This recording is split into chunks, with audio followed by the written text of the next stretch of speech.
ఆటగాడిగా ఉన్నప్పుడే కాదు, కోచ్ అయ్యాక కూడా గంభీర్ స్టైలే వేరు. చెప్పాలనుకున్నది చెప్పేస్తాడు. గౌహాటి టెస్ట్లో భారత్ ఓటమి తర్వాత కూడా తడబడలేదు.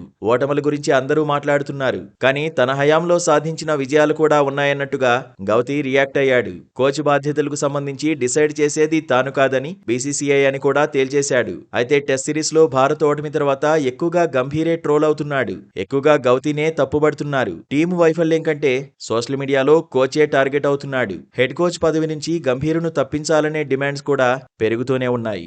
గౌహటి మైదానంలో కూడా గౌతీకి నిరసన సెగ తగిలింది. నిజానికి గంభీర్ మాత్రం ఏం చేస్తాడు? ప్లేయర్లు సరిగా ఆడాలి కదా అనే వాదన ఉంది. కోచ్ రచించిన ప్రణాళికలను పక్కాగా అమలు చేయకపోతే ఓటములే వస్తాయి కదా అని ఎక్స్పర్ట్స్ సైతం అంటున్నారు. కోచ్ గా గంభీరు సలహాలిస్తాడని, ప్రత్యర్థులను ఎలా ఎదుర్కోవాలో చెబుతాడని, గ్రౌండ్ లో పోరాడాల్సింది మాత్రం ప్లేయర్లే కదా అంటున్నారు. అయితే భారత బ్యాటర్ స్పిన్ సరిగా ఆడలేకపోతున్నారు. బౌన్సర్లను కూడా ఫేస్ చేయలేకపోతున్నారు. ఐపీఎల్లో ఆడినట్టుగానే బ్యాట్ను ఊపేస్తున్నారు. పిచ్ పేస్ కు అనుకూలించినా, స్పిన్ కు అనుకూలించినా బ్యాట్లెత్తేస్తున్నారు. అంతర్జాతీయ మ్యాచ్లు లేనప్పుడు దేశవాళీల్లో ఆడాలని గౌతీ చెబుతున్నా కొందరు పట్టించుకోవడం లేదన్న చర్చ ఉంది. స్వీప్ షాట్లు ఆడలేకపోతున్నారంటేనే భారత్ బ్యాటర్లకు స్పిన్ పిచ్లపై సరైన ప్రాక్టీసే లేదని అర్థమవుతోందంటున్నారు ఎక్స్పర్ట్స్. ప్రస్తుతం భారత్ జట్టు మార్పు దశలో ఉందంటున్నారు. అయినా న్యూజిలాండ్ తో సిరీస్ లో రోహిత్, కోహ్లీ, అశ్విన్ ఉన్న భారత్ ఓడిపోయింది కదా అని గుర్తు చేస్తున్నారు. టెస్ట్ల కోసం పక్కాగా ప్రిపేర్ కాకపోవడమే భారత్ కు సమస్యగా మారిందంటున్నారు. బ్యాటింగ్ లో భారత్ బలహీనతలపై ఇప్పటికే రవిచంద్రన్ అశ్విన్ కూడా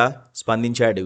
ఓపికగా బ్యాటింగ్ చేయలేకపోతున్నారన్నాడు. స్వీప్ షాట్స్ ఆడడంలో విఫలమవుతున్నారని గుర్తు చేశాడు. ముందుగా బలహీనతలపై ఫోకస్ చేయాలన్నాడు. స్పిన్ బలహీనత నుంచి బయటపడకుండా గంభీర్ ను ట్రోల్ చేస్తే ఫలితం ఉండదు అన్నట్టుగా స్పందించాడు. పరాజయాలకు గంభీర్ ను బాధ్యుడిని చేయకూడదని సురేష్ రైనా వంటి వాళ్లు కూడా మాట్లాడారు. గంభీర్ చేస్తున్న ప్రయోగాల కంటే ప్లేయర్ల వైఫల్యమే భారత్ను ఎక్కువగా ముంచేస్తోందన్న చర్చ ఉంది. పరాజయాలను మొత్తంగా గౌతీ ఖాతాలో వేయడం సరికాదనే కామెంట్స్ వినిపిస్తున్నాయి.